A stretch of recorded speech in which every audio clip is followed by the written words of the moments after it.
Halo teman-teman, assalamualaikum. Balik lagi sama gua Hendy. Dan kali ini gua akan coba lagi ngebahas soal Monbuka Gakusho. Kali ini gua ngebahas soal Monbuka Gakusho tahun 2018 nomor ketiga. Seperti apa soalnya? Langsung aja ya kita bahas. Soalnya hitung aduh ada notif lagi. Hitung nilai yang paling mungkin untuk A dan B di kalimat di bawah ini dengan dua angka signifikan. Nah, di sini terdapat AgNO3 atau perak nitrat sebanyak 10 mili. Ini sambil di ini ya. Sebanyak 10 mili dengan konsentrasi 0,3 mol per liter. Di mana di sini ditambahkan larutan NaCl sebanyak 20 mili dengan konsentrasi 0,3 mol per liter.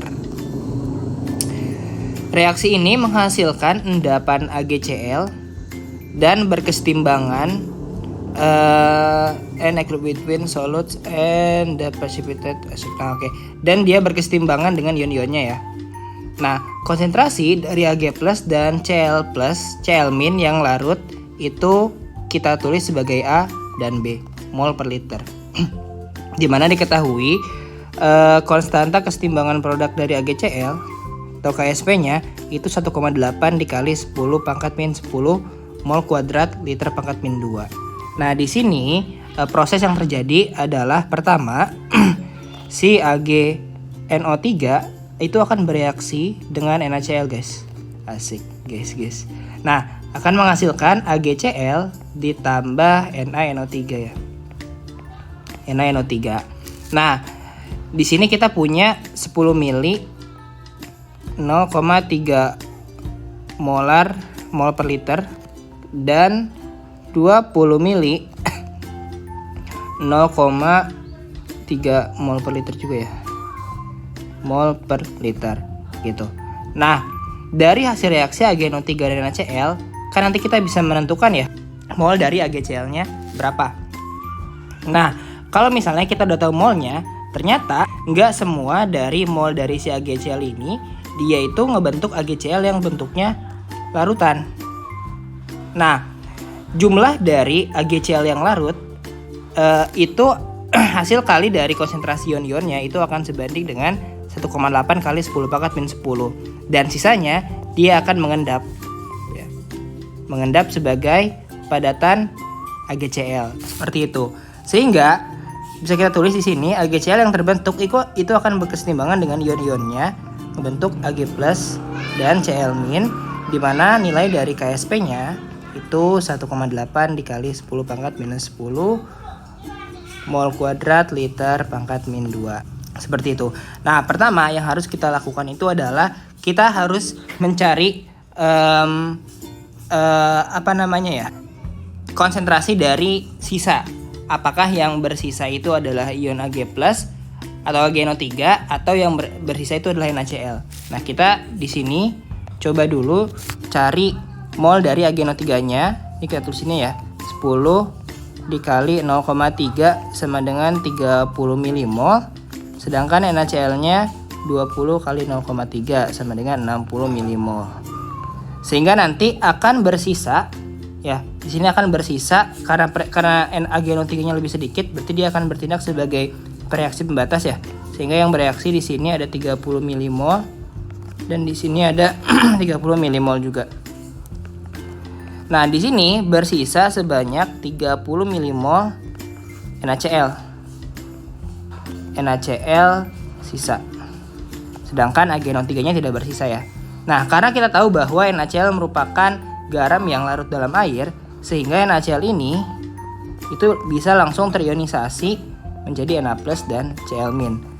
Ya, kalau misalnya NaCl ada 30 milimol, otomatis akan ngebentuk Cl- juga 30 milimol. Seperti itu. Nah, karena di sini kita tahu ya bahwa yang larut dari Cl- itu sebanyak 30 milimol, berarti kita bisa langsung mengetahui nilai dari B, yaitu adalah konsentrasi dari Cl- yang terdapat dalam larutan. Ya, yaitu adalah konsentrasi dari Cl- itu sama dengan konsentrasi Cl- dari si NaCl ditambah konsentrasi Cl- yang berasal dari AgCl ini. Ya, dari AgCl. Namun, karena kita lihat ya nilai dari KSP-nya sangat kecil, otomatis Cl- yang terbentuk dari si AgCl itu juga akan sangat kecil.